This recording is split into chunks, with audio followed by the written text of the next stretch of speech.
శ్రీమాత్రే నమః. హలో అండి, భవానీ వెజ్ రెసిపీస్కు స్వాగతం.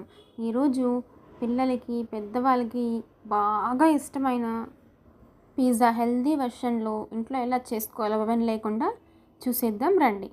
1 కప్పు గోధుమ పిండి తీసుకొని అందులో తగినంత ఉప్పు, 1/2 స్పూన్ బేకింగ్ సోడా, 1/2 స్పూన్ చక్కెర, 2 to 3 స్పూన్స్ పెరుగు కూడా వేసుకొని కొంచెం నీళ్లు వేసుకుంటూ పిండిని బాగా మెత్తగా కలుపుకోవాలండి. ఇలా బాగా సాఫ్ట్గా కలుపుకున్న తర్వాత ఒక 10-15 నిమిషాలు అలా పక్కన పెట్టేసుకోవాలి. ఈలోపు మనకు కావాల్సిన వెజ్జెస్ అన్నీ కూడా కట్ చేసుకొని విధంగా పెట్టుకోవాలి. ఇప్పుడు ఈ పిండిని డివైడ్ చేసుకున్నానని 2 పీసెస్ వచ్చాయి. ఇందులో పిజ్జా సాస్ అప్లై చేసి ఫస్ట్ కొద్దిగా చీజ్ వేసుకొని వెజ్జెస్ అన్నీ కూడా టాప్ చేసి మళ్ళీ పైన కొద్దిగా చీజ్ వేసుకోవాలండి. ఇక్కడ నేను చేసిన మిస్టేక్ ఏమంటే పిజ్జా బేస్ ప్లేట్లో పెట్టక ముందు ఆయిల్ కానీ బటర్ కానీ గ్రీస్ చేయాలండి. అది నేను మర్చిపోయాను పెట్టడము. సో నాకు కొంచెం అడుగు అంటిపోయింది.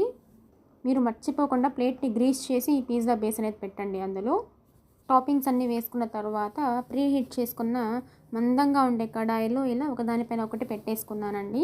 కింద కొంచెం సాల్ట్ వేసుకున్నాను కడాయిలో మాడిపోకుండా ఉంటుందని. మీడియం ఫ్లేమ్లో ఒక 30 మినిట్స్ వరకు బాగా బేక్ చేయాలి. ఇప్పుడు మంచిగా వస్తుందండి. చూసారు కదా, బాగా మనకు కుక్ అయిపోయింది. మనం కావాలంటే పైన చిల్లీ ఫ్లేక్స్, ఆరిగానో వేసుకొని హాట్గా సర్వ్ చేసుకొని తినడమేనండి. చాలా టేస్టీగా ఉంటుంది. హెల్తీ వర్షనే కాబట్టి పిల్లలకు కూడా మనం పెట్టచ్చు, ఏం కాదు గోధుమ పిండి వల్ల. ఇంకా వెజ్జీస్ అనేది ఆరోగ్యానికి చాలా మంచిదే. చూసేకే చాలా టెంప్టింగ్గా ఉందండి, కలర్ఫుల్గా. అసలు మీరు తప్పక ట్రై చేయండి. మీకు కనుక వీడియో నచ్చినట్లయితే లైక్ చేయండి, షేర్ చేయండి, సబ్స్క్రైబ్ చేయండి. ప్లీజ్ అండి, సబ్స్క్రైబ్ చేసుకుంటే మీకు ఇంకా ఇలా మంచి వీడియోస్ వస్తూ ఉంటాయండి, notifications. Thank you for watching.